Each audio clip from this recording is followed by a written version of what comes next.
Hi members, and welcome to another Macro Monday. My name's Mitchell Snedden, and as always I'm joined by Callum Pickering. Now Callum, dominating the news this week and for the past couple of months of course has been the US election, but it all comes to a head this week. So what I want you to do is try and paint for our members the picture of if Hillary Clinton wins, what does the macroeconomic landscape look like? And if Donald Trump wins, what does the landscape look like then? Well, starting with Hillary Clinton, not much is going to change. She's the status quo candidate. She's the establishment.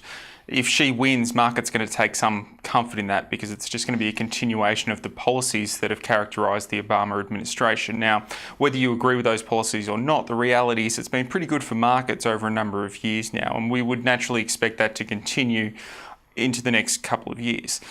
A Trump victory is somewhat different because there's a great deal of uncertainty that comes with that. And that's one of the reasons why we've seen such a significant sell-off over the past 3 or 4 weeks. This idea that a Trump presidency previously was viewed as being very unlikely is now being viewed as somewhat more likely. It's still, Hillary's still the favourite, but a Trump victory is something that we can't now discount. So what would markets look like if Trump wins? Well, we're going to see significant uncertainty in the near term. And markets hate uncertainty. They do, exactly. Markets prefer stability, they prefer to know exactly what's going on, and they prefer to react to data rather than political uncertainty. And Trump's going to bring that in spades. We don't really know what his domestic agenda is, though admittedly the president doesn't have as much control over the domestic agenda as you might think. There are significant checks and balances built into the US system which stops the president from being able to do whatever he wants. What he does have significant influence over, though, is foreign policy. And that's where a large degree of this uncertainty is going to come from, because the US is obviously a big player in that space and can have a significant effect on global markets across the board. Excellent. This is going to be a topic that, of course, we'll continue to follow the following week and the week after as it unfolds, and as whoever becomes the president, as we start to see their policies in the future. Now, sticking with the US, we had the non-farm payrolls data come out last week as well. What did we see there, and what are the likely effects on interest rates? Yeah, so it's probably the most scrutinised data that comes out globally. And the results were pretty good. Non-farm payrolls increased by 161,000 in October, a little bit lower than market expectations, but certainly close enough that it's not going to cause any problems. The unemployment rate dropped to 4.9%, and most importantly probably was the fact that wage growth actually increased to 2.8% over the past year. So that's going to give the Federal Reserve some comfort as we lead into their December meeting, where they're widely expected to hike rates for the first time since December last year.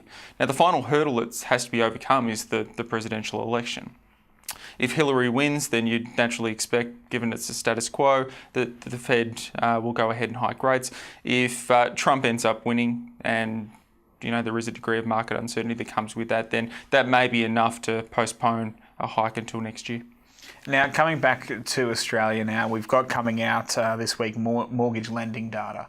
What are you expecting to see here, and what are the likely implications for the market? So the new mortgage lending data provides some insight into the housing market and house prices. What we've seen over the past 12 months or so is weaker lending activity. Now, normally that results in weaker house prices. So when new mortgage lending activity declines, house prices usually follow suit. That hasn't quite happened during this episode. And so there's a great deal of uncertainty surrounding the housing market right now. There's a number of measures that say that price is doing very well. There's other measures that suggest that the housing market isn't doing quite as well as it was last year and the year before. So the new mortgage lending data hopefully provides some insight into that provides a sense of clarity for the market. Excellent. Well, Callum, thanks for joining us, and members, thank you for joining us, and we'll catch you next week when we'll hopefully know the outcome of the US election. I know I need a different approach to investing, and I feel Intelligent Invest will buy stocks that I won't buy myself, and also I think they'll probably make bluntly gutsier decisions than I will.